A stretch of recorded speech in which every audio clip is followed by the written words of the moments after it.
গত এক দশকে কক্সবাজারে পর্যটকের সংখ্যা বেড়েছে কয়েক গুণ। সেই সঙ্গে পাল্লা দিয়ে বেড়েছে হোটেল, রিসোর্ট, রেস্তোরাঁ এবং অন্যান্য পর্যটক কেন্দ্রিক স্থাপনা।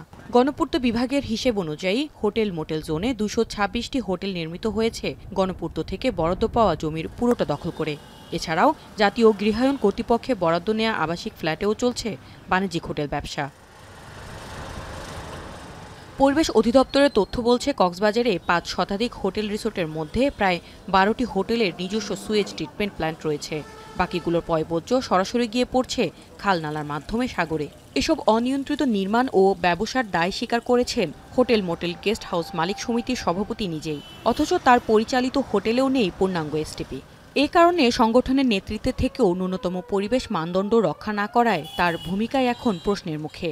যেসব স্থাপনা উঠেছে, যেসব হোটেল মোটেল হয়েছে, তাদেরকে বাধ্যতামূলক এসটিপির আওতায় নিয়ে আসা।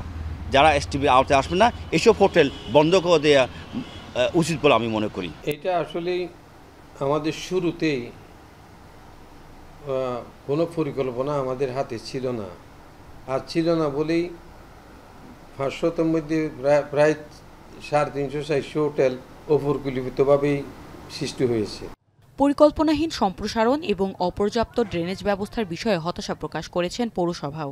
কোনো একটা রাস্তা, ড্রেন এভাবে যদি আঁকাবাঁকা হয়ে করা যায়, সৌন্দর্যটা নষ্ট হয়, সৌন্দর্য হানি হয় এবং পর্যটকের চলাফেরার জন্য কোনো বর্ধিত স্থাপনা তো রাখা উচিত না।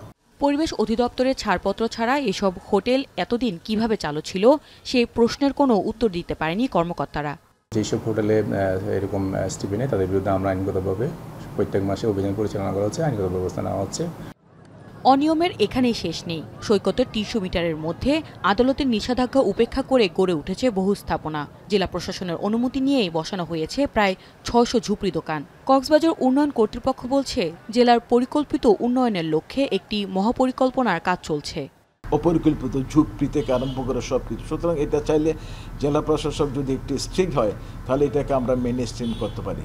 আদারওয়াইজ এটা আমরা যারা ব্যবসায়ী যারা আছে তাদের পক্ষে এটা সম্ভব না। এবছরের ডিসেম্বরের মধ্যে আমরা কয়েকটি ফেজে এই কার্যক্রম আমরা হাতে পাবো। এর মধ্যে স্ট্র্যাটেজিক প্ল্যান রয়েছে, এর মধ্যে সোশিও ইকোনমিক থেকে শুরু করে আমাদের যে পরিকল্পনাগুলো আমাদের কাছে এসে পৌঁছাবে, অলমোস্ট এটি প্রায় শেষের পর্যায়ে আছে।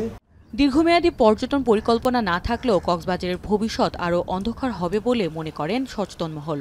উন্নত দেশগুলো যেটা হয় যে প্রতিটা বিল্ডিং করার সময় তারা ফরেস্ট ল্যান্ডকে কিভাবে তারা কনজার্ভ করবে এটা নিয়ে পরিকল্পনা করে। আমাদের কক্সবাজারে বা আমাদের এই চিটাগং জেলা, আমাদের বিভাগে এত গাছ এবং এত বন আছে, বনগুলো আসলে আমরা নষ্ট করে ফেলতেছি এই হোটেলের নাম করে, রাস্তার নাম করে, অথচ কিন্তু এটা পুরোপুরি কনজার্ভ করে করা সম্ভব। পরিকল্পনার অভাব, দায়সারা মনোভাব আর নিয়ন্ত্রণহীন বিস্তার সব মিলিয়ে পর্যটনের ভারেই আজ নুয়ে পড়েছে কক্সবাজার। এখন কক্সবাজার।